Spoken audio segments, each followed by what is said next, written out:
جب زمین پر انسان کی بدی آسمان تک پہنچ گئی، جب ہر دل کے خیال دن رات صرف برائی میں ڈوب گئے، تب خدا نے فیصلہ کیا عدالت آنے والی ہے۔ لیکن اس فیصلے کے درمیان ایک دروازہ فضل کا کھلنے والا تھا، ایک کشتی، ایک وعدہ اور ایک خاندان جس کے ذریعے خدا نے زندگی کو بچا لیا۔ یہ کہانی طوفان سے شروع ہوتی ہے اور کوسے قضا پر ختم ہوتی ہے۔ خدا نے نوح سے کہا، نوح اپنے خاندان کو لے کر کشتی میں آ جاؤ، کیونکہ اس نسل میں نے صرف تمہیں راست باز پایا ہے۔ 7 جوڑے پاک جانوروں کے، 2 ناپاک جانوروں کے اور خوراک کا ذخیرہ سب تیار ہو گیا۔ یہ وہ لمحہ تھا جب دنیا کے لیے مہلت ختم ہو رہی تھی اور نجات کا واحد راستہ کشتی کا دروازہ تھا۔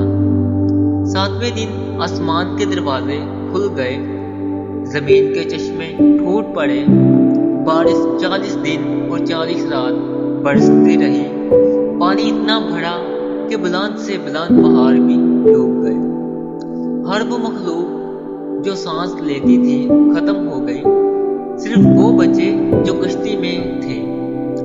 دنیا خاموش ہو گئی، صرف پانی کی گہرائی اور کشتی کی ہلکی سی حرکت باقی تھی۔ 150 دن بعد خدا نے نوح کو یاد کیا اور ہوا چلی اور پانی کم ہونے لگا۔ کشتی ارارات کے پہاڑوں پر ٹھہر گئی۔ نوح نے ایک کعبہ چھوڑا، لیکن وہ واپس نہ آیا۔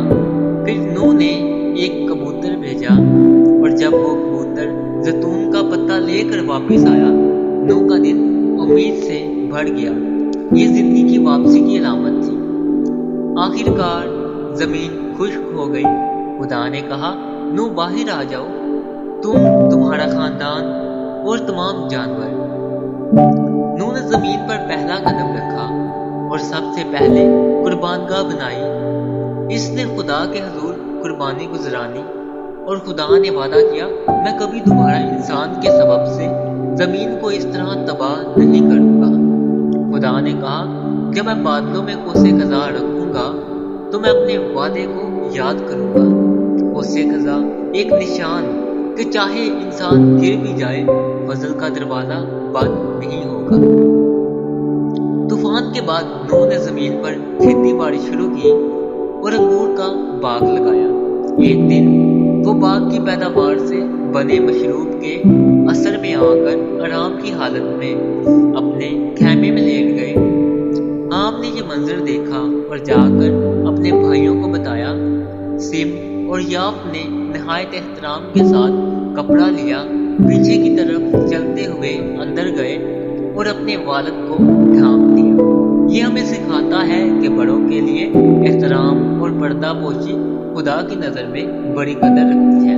نوح کے بیٹوں سے قومیں پیدا ہوئیں۔ یافت کی نسل شمال اور مغرب میں پھیلی، عام کی نسل جنوب اور مشرق میں، اور سم کی نسل سے ابراہیم اور نجات دہندہ کی لکیر آگے بڑھی۔ یہ وہ لمحہ تھا جب دنیا کا نقشہ بننا شروع ہوا۔ پانی اتر گیا، زمین خشک ہو گئی، لیکن انسان کا دل ابھی بھی نجات دہندہ کا محتاج تھا۔